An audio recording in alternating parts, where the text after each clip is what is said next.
Less than half of them were strikes. Yeah, and the two sides of that is, the one is the obvious, the walks. The second one is when you got a pitcher that is struggling on the mound to find the plate, you as a hitter now are not worried about chasing pitches. You as a hitter now are not worried about playing defense. You're hitting and you're on the aggressiveness. So when Blake Sear gets there and he's sitting on a 1-0 count and he's got a pitcher on the mound that is struggling to find a strike zone, he's sitting dead red and he gets it, and we saw what happened. So it's not just the walks, it's everything else that comes with not having good. In the 7th inning, was hoping to get the final 7 outs last night. He got the last out. His last batter was Sear, who hit the go-ahead grand slam, but Teal threw 38 pitches. And you wouldn't imagine you'd see him in a safe situation. It'll be a 2-2, Woolfolk to Long. That's ball 3. You got to wonder the impact of an outing like that, more from a long-term standpoint. What's he going to feel like the next time he goes out? You know, again, we probably won't see him today. And of course, the first thing, that the score has to be relevant for a closer to come out of the game. But second, pitch count-wise, he's probably out for the afternoon. This will be the 32nd pitch for Woolfolk. It's bounced up the middle.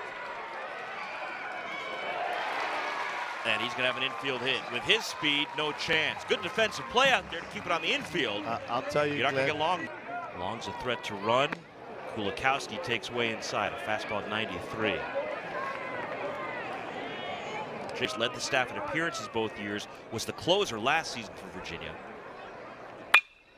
Kulikowski gets under one and he lifts it into shallow left. Didowick makes the play to end the inning. The FAU Tuesday night, their first road game after starting the year with 15 straight at the Light. Back for next weekend, though, against North Carolina.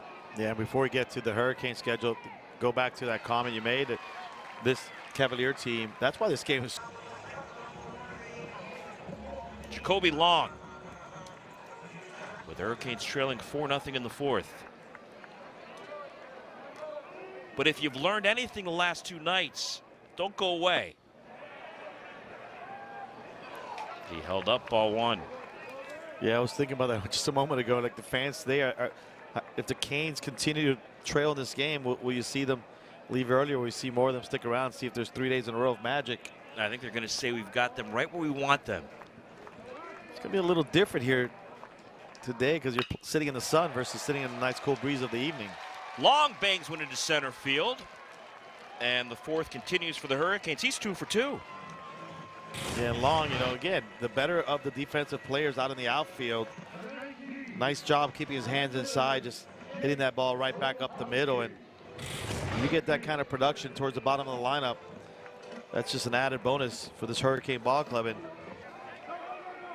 1-2 to Kulikowski. Is ripped toward the gap right center. Gonna get down and roll to the wall. Miami's back in it. Scanlon scores. Long is flying around third. It's a 2-run double for Jake Kulikowski to make it 4-2. Look at the hands, stay back. Nice job of driving it right back into that gap. And look at the base running right there by Long. That ball's hit, no hesitation at all. He's on the horse. He's all the way around the score from first base. And the Canes now just 2 runs back. Great base running there at first base by Long. And like the 8th inning last night, this inning started 2 outs, nobody on. Walk, single, 2-run double. And throughout this weekend, both teams have had their fair share of errors. Oh, Farrell out to Long, who makes the catch to set down the side. 7 to the plate in the Virginia 5th. After the Canes scored twice in the 4th, Virginia gets those runs back. Right there, Glenn, this is J.D. Arteaga playing the long game on this one. He's saying, you know, I'm not going to take my catch out of the game right now. I'm going to leave him in there because we still had a lot of ball left. Because you might have thought, well, let's bring Chris Perez in the pinch hit, have the righty face the lefty. Instead, he's like, I'm going to stick with Scanlon right now. A lot of ball left. I'm not going to make that change yet. Now Jacoby Long, who's got 2 hits this afternoon. The game of the Canes were down. I think more fans are coming back. I think people are saying, let's not show up to the 6th inning. Exactly. That's when the stuff starts happening here at the Light. Long, by the way, singled against Tonis here Friday night. He was the first man Tonis faced when he came out of the bullpen in the 7th inning. So I'd love to see a pickoff move by Tonis to first base there, because his release looks like it's almost a pickoff. He steps way over there, as looks like a pickoff. That one's in the dirt, and the tying man will move up 90 feet. Torres to second on the wild pitch. in the bullpen. You mentioned the bullpen struggled quite a bit yesterday. They're going to walk them. With first base open now, they won't pitch to Long. Instead, you got the lefty Kulikowski, so they play for the matchup game. Yeah, and I get it. You play the matchup game, but that's the go-ahead run. I mean, you just put it on base. Yeah, you don't see that quite often where you go to say, hey, let's put him on first base, a guy that runs as well as he does. And now they'll pull Kulikowski back. Yeah, it's a no-brainer. So, and again, it was the 2-0 count. So it's 2-0 count. It wasn't starting that bad. Coach O'Connor basically figures, you know what, let's put him on, set up the first place somewhere and set up the matchup. But you're not going to get the matchup because Carrier's coming up and there's no righty warming up in the bullpen. So you got to stick now with your lefty.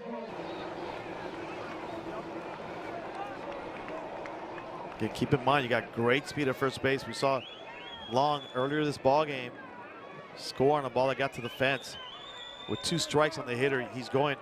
You're not even going on contact now. When you got 2 strikes, if you see that hitter start swinging, you start running. You don't have to wait for the contact. Tonis from the belt, the 2-2 in the dirt. Anderson on it quickly. Long was itching for second base. That got a piece of him, didn't it? Yep. It actually got a piece of Carrier. Anthony Stefan, the lefty hitter, facing the left-hander Miles Caba. First ball hitting into center field. Long coming on. Long makes the play for out number 2.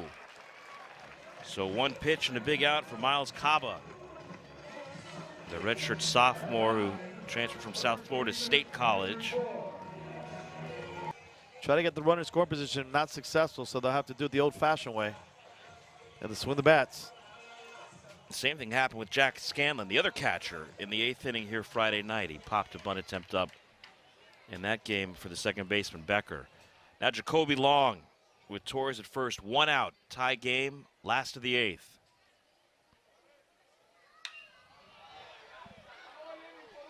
In the air for 4. Now the second baseman can't get there on the slide. Augustine with an 0-1 coming to Jacoby Long. He bunts it, third base side.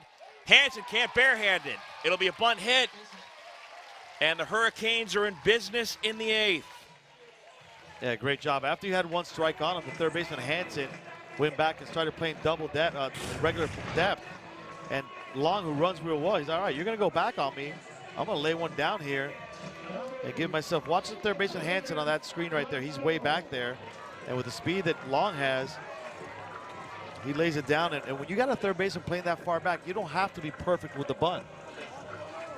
Long's got himself a 3-hit day now. Yeah, all you got to do is get that bunt down. You get it down, you're more likely going to beat it. Now the Canes in business once again.